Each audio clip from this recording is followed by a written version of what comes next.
Welcome to the Sage Intacct product tour. Today, we're going to look at why Sage Intacct has made big differences to the financial health of innovative companies. We're going to do this by diving into the product and looking at a few of the ways Sage Intacct brings visibility and productivity to the finance team. We aren't going to look into every area of the product today, but rather stick to those that are of general interest to most companies. If you are dealing with specialty areas, like subscription contracts, project accounting, or inventory management, those are part of other specialized product tours. Today, we're going to look at the order to cash process and the automation around getting revenue into your company. We'll also look at procure to pay, which involves controlling spending and automation around approvals. Then we'll dive into Sage Intacct's built-in tools to provide visibility. And lastly, we'll wrap up with a closer look at managing multiple locations or entities. Before we get started with the system demo, I'd like to set the stage a little with why we are looking at these particular areas. As an evolving company, you face challenges in finance. Many of these challenges can actually become efficiency bottlenecks. Are you seeing a growing number of transactions in both revenue and expenses? Are those transactions occurring at more locations where information is slow to make it back to the main office? And are you finding the close and subsequent visibility taking longer and longer? Throwing more people at the problem has its own challenges and often leads to less control over financials. We should be celebrating our wins, but the finance team is often stuck cleaning up a lot of mess created by change or growth. The simple task of responding to customers about sales orders becomes a monumental task of sifting through data. When every location is making purchases on their own, you lack the controls necessary to capitalize on the new scale of your existing company. No one is holding suppliers accountable, picking the best suppliers, and approvals, where they exist, become a manually intensive game of find the manager. The reporting spreadsheets that worked so well when you were small becoming cumbersome and error-prone. All of this leads to questionable decisions being made on old, questionable information. Continued success in a competitive environment requires a more nimble approach to finance. In today's demo, we are going to dive into examples of that more nimble approach made possible through the power of cloud computing. An ideal solution would include a sales order system that is both automated in terms of workflow and quickly accessible to answer questions about orders in real time. In purchasing automated workflows, it makes the process completely transparent and approvals are automated as part of every purchase. Reporting should be built in and configurable by the accounting team without the help of IT.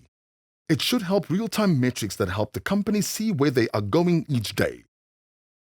An appropriate report should be available for review by any stakeholder without having to request information from the finance team. And from a single login, finance leaders should be able to see financials across all of their locations or entities, both individually and consolidated. And they should be able to see this consolidated view at any time, not just at the end of the reporting period. Let's go ahead and get started by diving into our first area of the product, order to cash.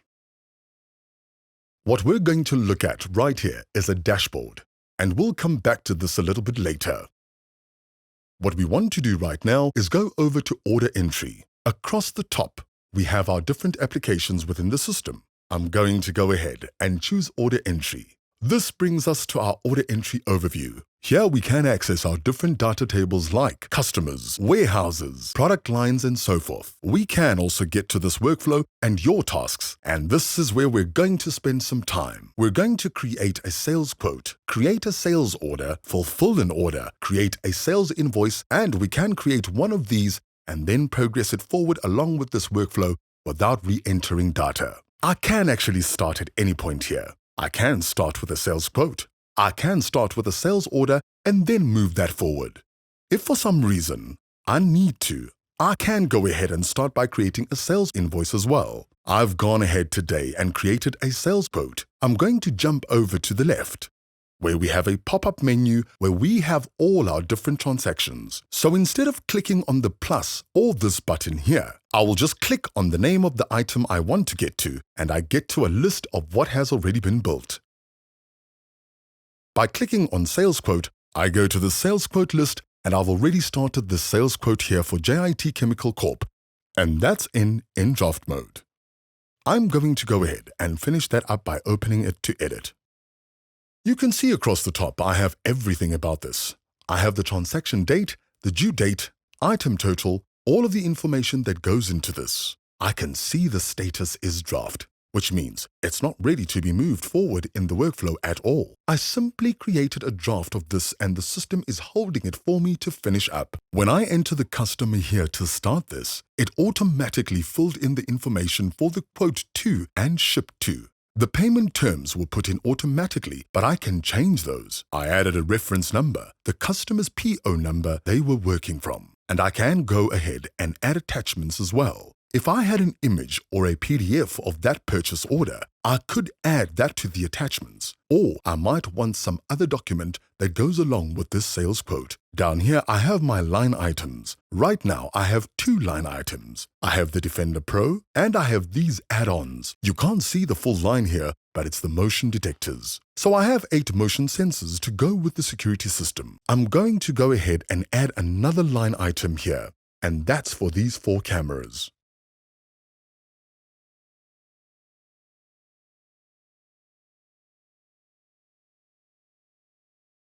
And I want to show you something interesting. I've got some information here that we'd expect on a line item. We've got quantity, unit price, extended price, and as I click out of that, the extended price will update automatically, so I've got 4 units accounted for. But then I've got this drop-down menu on each line and it shows additional information. We can extend the description. I can write a note about the price calculation. And if this was some kind of contract or subscription, I could put in a start and an end date. And then this part down here. This is actually where we are going to change something or add something in the dimensions. We've got location, department, project, customer, vendor, class, and we've also got a user-defined dimension, which could be named anything you want. This is just to show you that you can add these different dimensions. So what these dimensions do is they take the transaction and we're going to go ahead and set the location. We are going to say that this one's in Texas. And remember, we're going to get back to multi-entity or multi-location later on this presentation. But for now, let's just go ahead and tag this and that the transaction is applying to the Texas location. And I'm going to close this and hide those details, and I've already set that on them on the other 2 lines.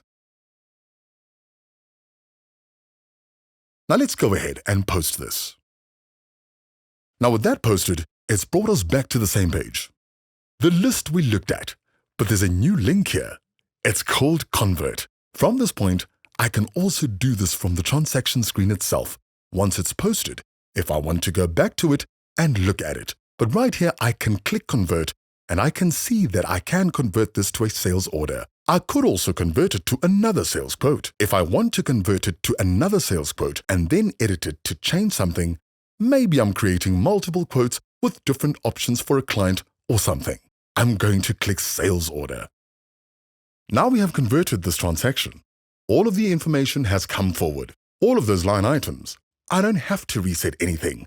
It's come forward to the sales order and it can be moved forward in the process. I've still got my transaction dates, all of my information up here. And at this point, it's in edit mode and I can go ahead and I can make changes here. I can add a message. Again, I can add another attachment if I've got some kind of new confirmation document based on the quote. Maybe at this point, I've got the purchase order. I can add that into the attachments. I'm going to go ahead and post this. Which brings me to my sales order list. And again, on this sales order, I have Convert. I can go ahead and make a shipper for this and send that shipper out. Post that, and that will go into the operations process to get this shipped out and go out with it. And now I have my list of shippers. And assuming that has been processed and I want to invoice the customer now, I can convert one last time to a sales invoice. So I've just progressed this all the way through my workflow, and I now have a sales invoice. Now, the difference between the first 3 transactions that we looked at and this sales invoice is that the sales invoice is now going to hit the GL. When I post this, it's going to create all of the debits and credits I need in a GL to actually be accounting for this transaction. So I'm going to go ahead and post this, and we're going to look at some other things about these order entry transactions. Now that I've posted this in my sales orders, and since our sales invoice, I'm going to go back to another one. Let's say a customer calls in. So we've got this customer that we sell to, an alarm company, and they want to know about an order. An order that they placed. They think they've received it. They want to know some information about it. So we can go in here, and in the customer column, we just type the location. We don't need the whole name, and it's going to shorten that list for me, down to 1. That's great. I have one invoice for the alarm company. I can go view this. I'm going to click view next to this. I bring up the sales invoice. I can see everything about it. I can see the transaction date, the due date, the totals, the subtotals. I can see that the transaction status is closed and that it was paid. So I have all of this header information right away. These are some big questions they asked straight away. And I can see what item it was for, the quantity, the price, and the total. I can also go into a history, and I can look at this history, and I can see that this started out as a sales order. It didn't start out as a quote, it was a sales order. Then it went into a shipper, and then went into a sales invoice. By clicking on this, I can bring up any one of these in a little window and look at any details. I can go back and see if the order differed from the shipper or from the invoice, or if anything changed along the way. I can also see who created it, so I can go back and maybe delve in to see if I need to. I can also see the payment details. I can see when it was paid and how much was paid. And I even have this payment record that I could go and view. The payment record inside the system. Let's see where it was received to and what bank it went to inside my own system. So I have a lot of information to get to right at my fingertips to serve that customer. And I'm not diving into paperwork looking at orders. I can do it right on the fly and quickly get the customer the things that they need about the order and get the information out to them. That's pretty much all I want to share right now about order entry. I'm going to go ahead and move back to my dashboard now that we were at to start with on my CFO's daily view. Now let's jump back to our presentation. Now that we've taken a look at order to cash, let's jump over to the procure to pay. As you might expect, purchasing follows similar workflows to what I have shown you in order entry. It also has some unique aspects that help you maintain spending control across your organization. If we can go back into our product demo, we can see that we are back here at our dashboard. We now want to focus on the purchasing application at this time.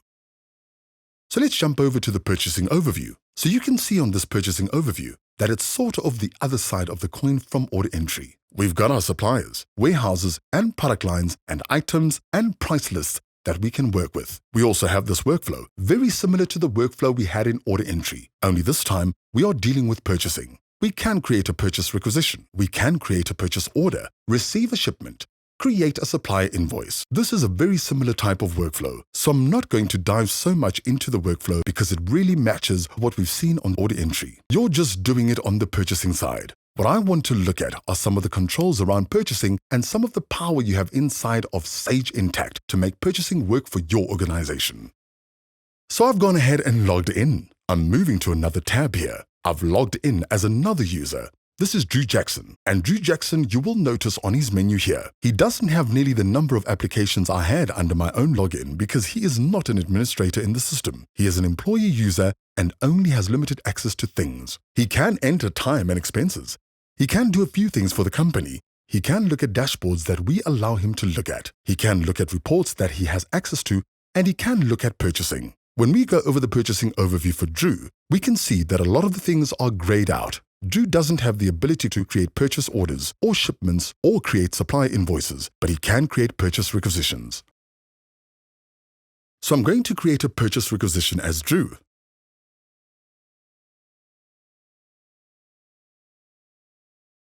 And I'm going to pick a supplier here. Let's say we need to order a few things from Staples. Here we can enter the supply document number, if we had something that needed to go in there, but he doesn't have any of this. It is just a request to purchase and we need to buy some paper. We want to buy 50 cases of paper.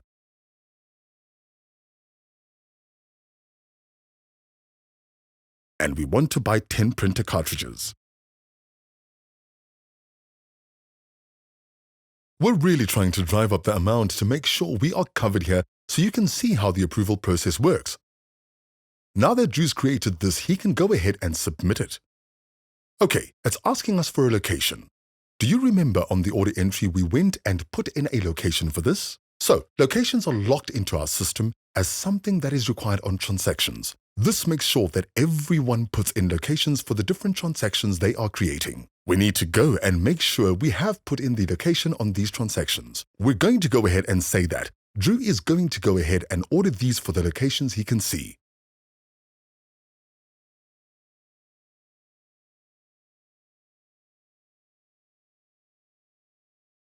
So, we also have limited him to different locations that he can work with. We'll set this location there. We will go to the next row, and we will go ahead and set the location there, and then we'll close that. The system is not going to let these transactions go through without the right tag on them for the dimensions that we want to track.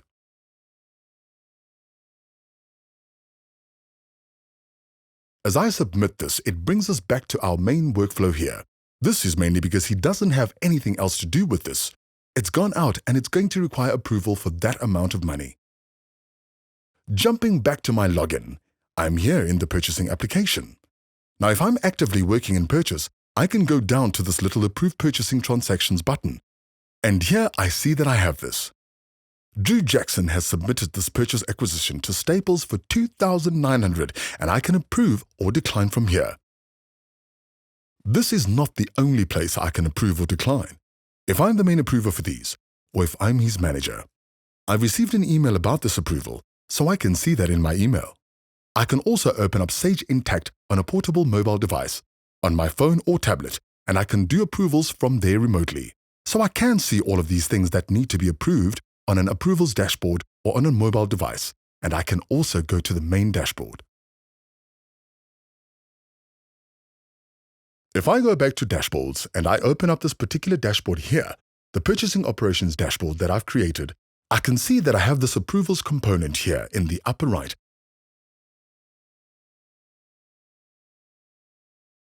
And I have the same transaction here that I can look at, and if I scroll to the right, I can see what date it was, and I can see that I have some things that need to be handled. I have lots of ways that I can go through and approve this. Jumping back to purchasing, when I approve, I can put in comments. I can put in whatever I need to. I can approve this. Maybe I put in some conditional comments and that's gone through and been approved.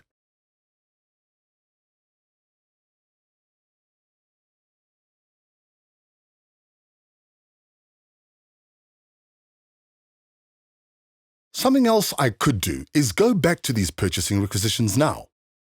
I want to look at my purchasing requisitions, and let's say I want to convert this to a PO.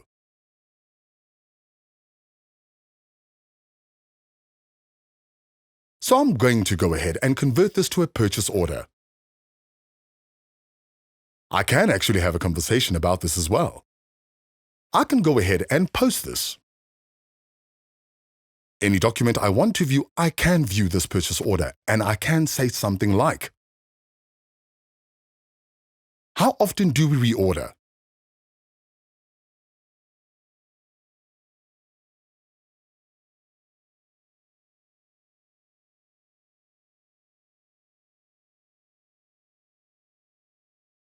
If I'm trying to control costs, I may want to know if this is a monthly, quarterly, or annual cost. How often do we reorder this? And I can share that comment. I can even set it to talk to my colleagues, and I can go ahead and share that. And now this is permanently stored here, and I can see it in my Feed Collaboration Center. I can see that I've got this piece here, and I'm talking to Drew Jackson. I put in his login. I think we could actually use his full name, and it would work better. I can go ahead and edit this if I find that I used the wrong name here.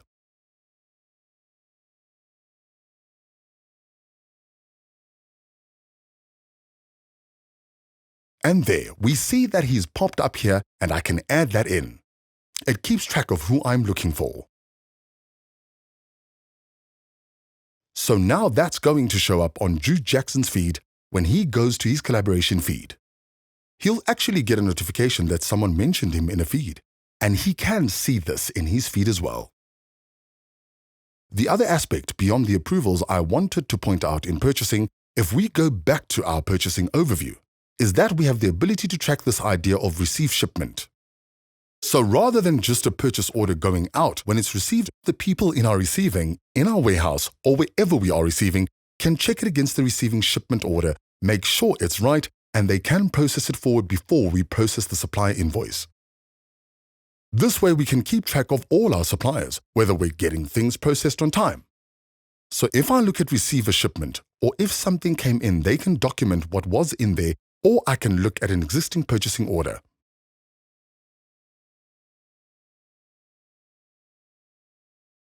If I take this purchase order and convert it to a PO receipt, then the people in the warehouse can look at this and say, did we get 50 cases? Did we get 10 toner cartridges? And if they didn't, they can change these amounts. Maybe something was on back order and we only received 9 of these. They can go ahead and post that. So now we have it posted. It's a different transactional amount than the PO. And if we have a different amount, we are keeping check of what we are actually receiving. So we're adding controls, and we can look back and get reports on suppliers and see whether they're a good supplier or whether they're consistently having to change from the PO. This means we are able to better manage our suppliers. The other thing we have, because we're doing this accounting at the top level, is we can share suppliers across all of these different organizations.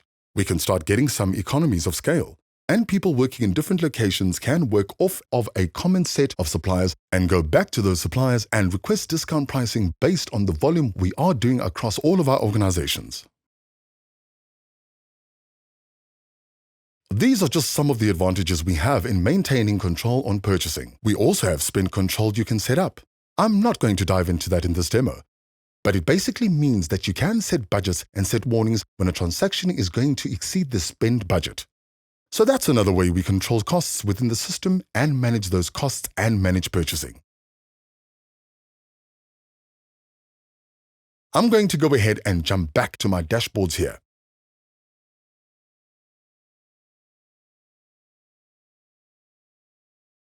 So now that we've taken a look at procure to pay, let's jump into immediate visibility.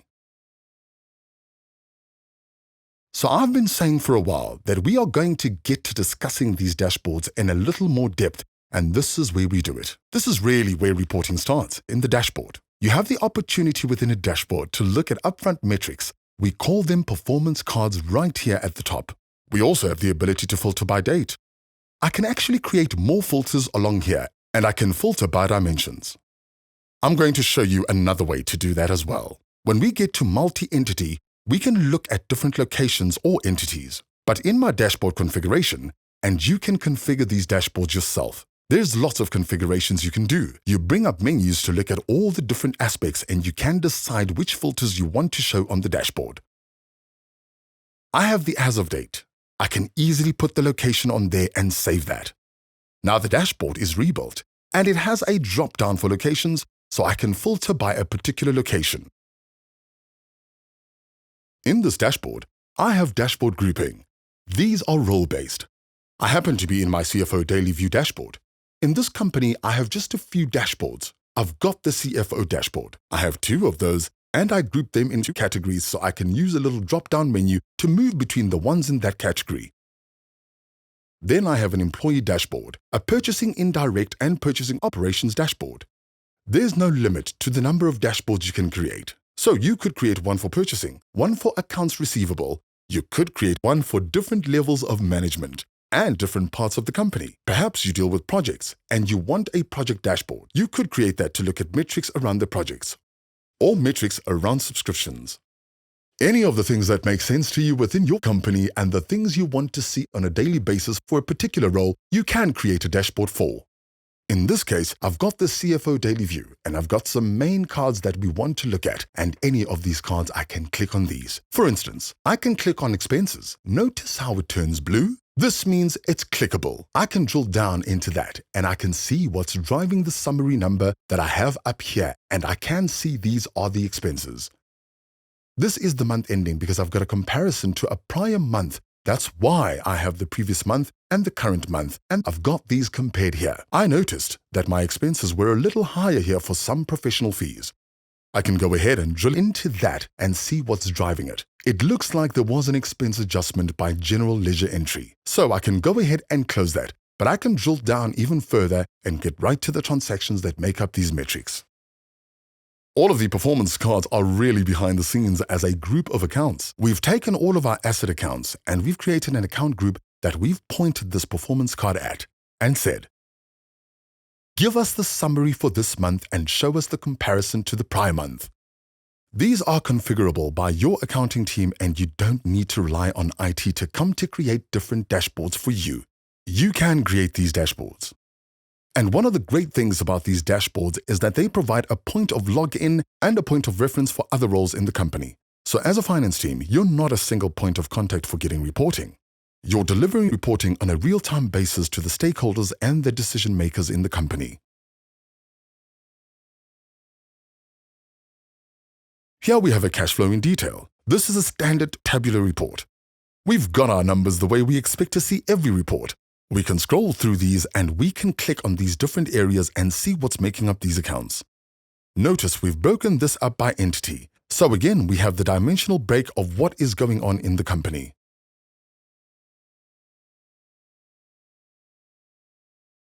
Over here, we have a net income by location, and we've put this into a donut chart, so we can see where our big income is coming from. This tells us a story right here with the visual, that this location is a pretty big player in the income for our company, as well as this location. We can click on any of these, and there's a visual jump out here, but it also gives us a drill down of what's going into that net income number. Then we can drill down on those numbers, as well as to see the transactions behind the summary information.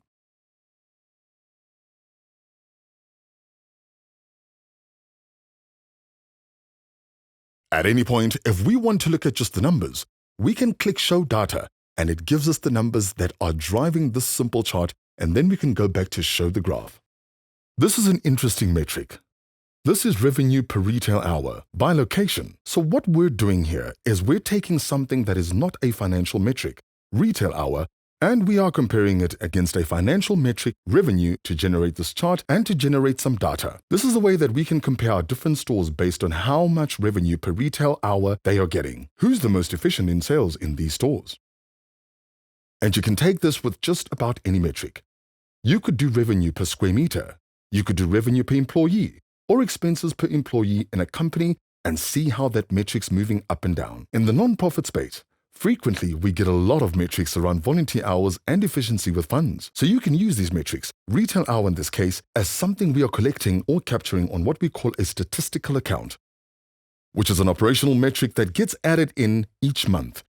And a lot of these metrics flow in through other systems. Maybe you have something that keeps track of hours at your different locations and that can use Sage Intacct's open API to post those hours into a statistical account in the financial system to drive this metric.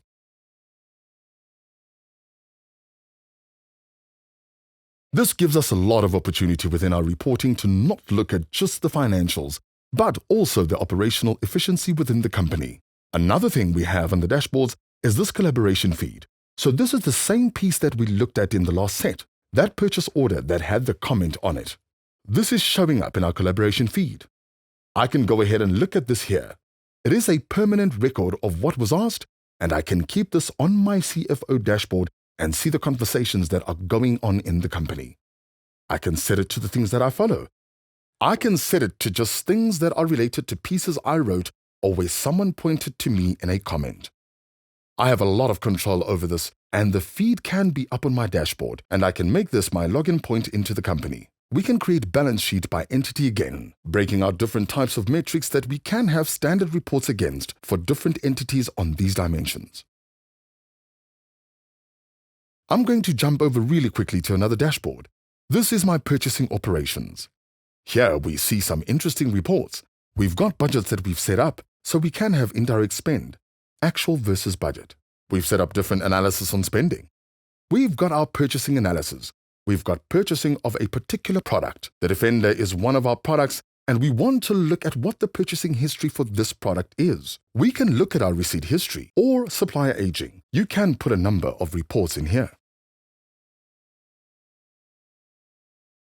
You can also go out and look at the reports. Notice that some of these slide over quite a bit, where they're much larger. I can go ahead and click on View All, and it asks me how I want to look at it. And we'll say, OK, look at it in printable format, and it will go ahead and give me a printable format of that. I can also look at it in an online format. Force it to open in Acrobat as a PDF to export and share it.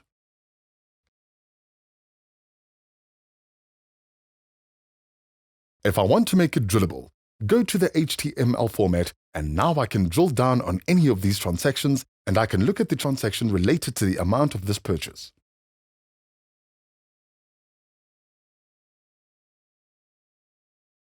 In addition to these, we have a report center. When I go out of my report center, it's just another application tab. I get all of my reports. And if I open up my board, here I can see that I've got the ability to go in and break out my dimensions.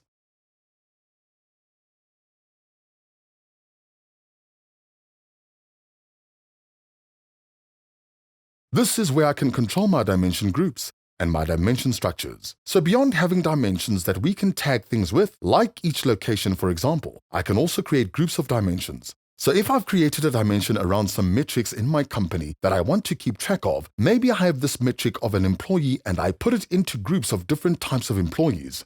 I can look at metrics according to these different types of employees, or I can set it by location or territory. In this case, we have a dimension structure. Maybe you work in real estate and you want to keep track of local municipalities. You could create a dimension for municipalities, and then you could create groups of dimensions for those different types of municipalities that you're dealing with. You can create multiple levels of reporting that break down your information according to your dimensions and your groups of dimensions. I can click on any of these balance sheets. This is the balance sheet by entity over time. I'm just going to do all of my locations and departments. This is going to open up. I can extend this to the full area of the screen. I can look at and drill down into the report of any of these areas.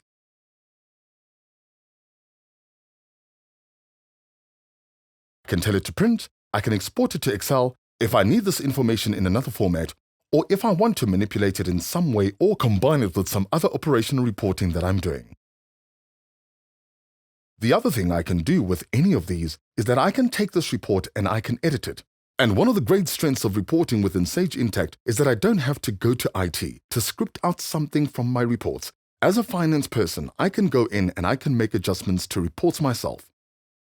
Maybe I like this report. I may want to duplicate this report and then start working on the duplicate.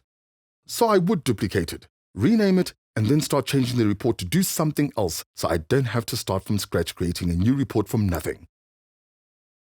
I can go ahead and make changes to the rows. I can rearrange the rows.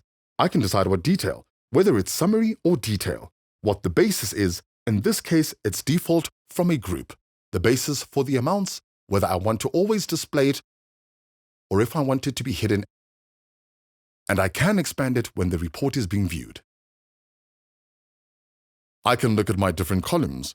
I can create columns in my report and decide what they do. These expand as I go to work on different columns, and I can define if they're looking at a particular period.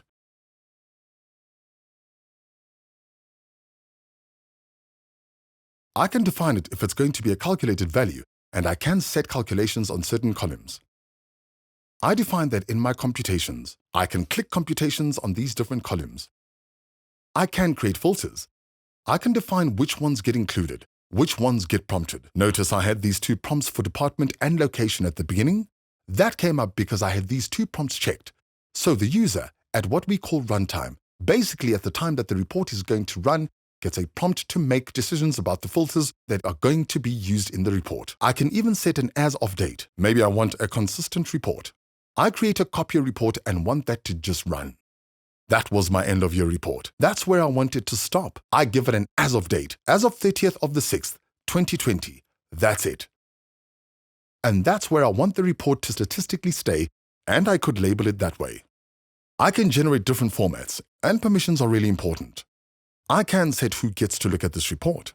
Some reports might be more sensitive than others, and you can set the report to be available to everyone, or you can set it to be hidden from everyone and only have access to a few people. You get to decide who's on the list, who gets to see the reports, and it's not a matter of being grayed out. They just won't see it even if it's in the list of reports.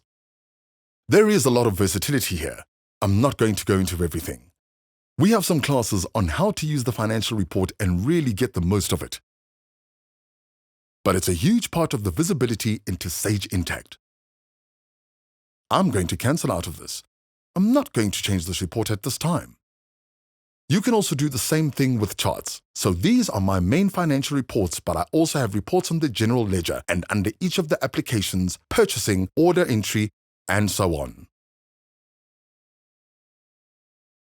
And I can do the same with these reports. I can go in, make changes to them, edit them as needed. Some reports are standard. There's certain standard reports, and we can lock these reports so you have them and they're always working the right way. I can also memorize reports and go into any of these reports, and I can say, save this report with these settings. These are the filters I want. Memorize it and save it to my memorized list. Then I can take those memorized reports and I can schedule them. I can go ahead and set the schedules to have them delivered.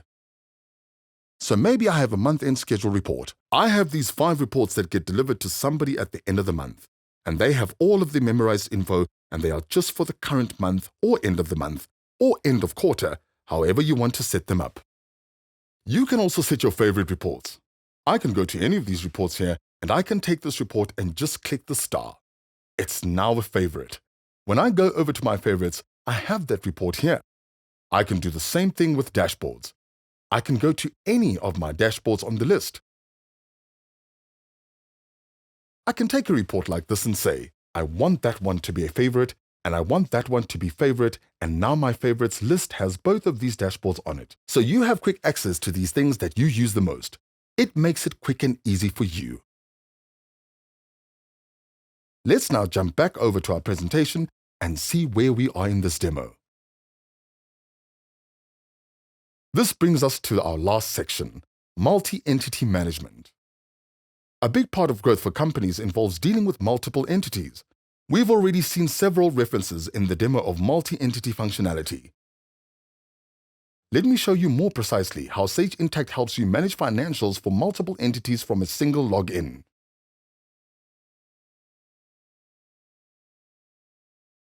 So as we look at multi-entity, I've gone to this drop-down before, and you can see that we have got access as an administrator, what's called a super user. I have access to all of the entities. I can go into any one of these entities and do accounting in that entity, and it will be just for that entity. So for instance, I'm going to jump over here to this location. Notice it opens a new tab in the browser. The old tab is still open with the top level. From here, I can see that I've got the same CFO dashboard with daily view, but the numbers are different because it's only reflecting the financials for this location. Notice its net income by location just reflects for the entity. Same with this retail hour by location. It's only showing the entity. So I have got these different metrics, but I'm only looking at. In this case, it's breaking down into 2 locations and showing me the metrics there.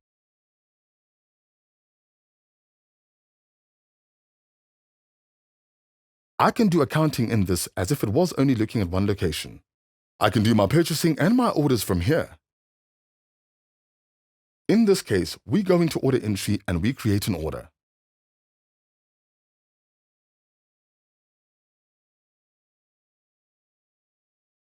When I go and choose an item and I go down here, it's already put in the location. Remember when we added the locations when we were working from the top level? Because we are in an entity, the location is already automatically added to our orders.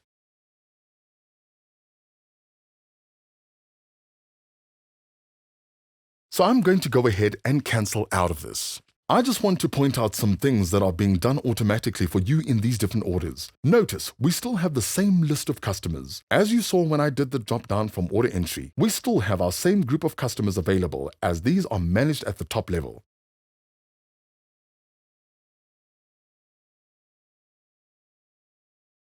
The other thing we've got is what's going on here with the 4 entities. We have this continual consolidation going on, meaning that if I do transactions in a particular location and I enter these transactions and they hit the general ledger,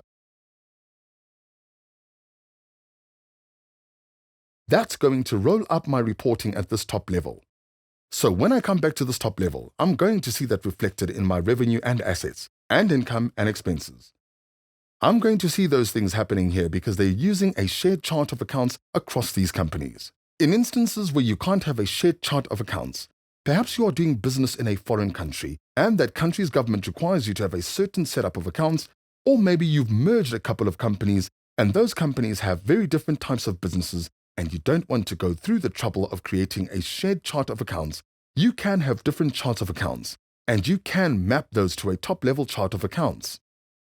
With that top level, you can do what's called global consolidations, and that allows you to consolidate any of those entities at any time. It's just a couple of clicks.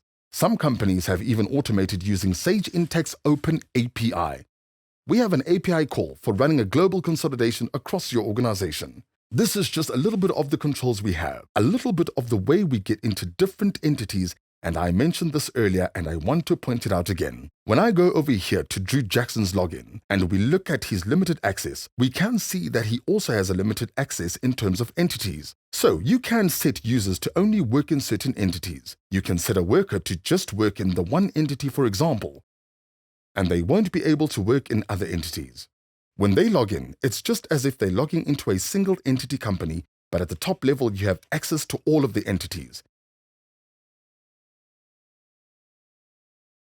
And you can move between them and do accounting in those different entities. I also want to mention that you can nest them. Here we have locations within these, but those are locations and not entities. We actually have 4 entities, but you can nest entities within one and another. So you can create a group of South African entities, and then you maybe have an entity in Johannesburg, an entity in Durban, and an entity in Cape Town.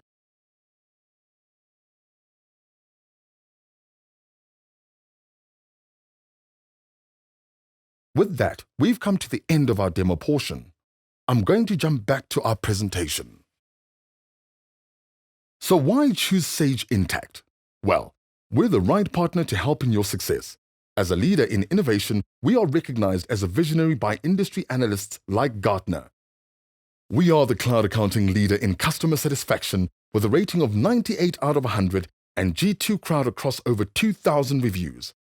We're also the first and only preferred financial solution of the AICPA, and we're the preferred choice of the International Federation of Accountants. As you grow, you're going to find that the other solutions are best fit for other aspects of your organization, like CRM, payroll, and planning. As a best-in-class solution, Sage Intacct integrates nicely with dozens of these solutions. You have the flexibility to choose integrated solutions that make the most sense for your business. You can also swap out those systems as you grow and change. We really do want to be your partner for the life of your business. Thank you for spending time with me today. I hope you saw some things that align with where your finance team is going. We would love to hear from you and even show you a personalized demonstration of how Sage Intacct can meet your specific needs. If you'd like to learn more about Sage Intacct, please call us on 0861 237 243 or visit sage.com/ZA/Intacct, where you can book a personalized demo. Thank you very much for your time.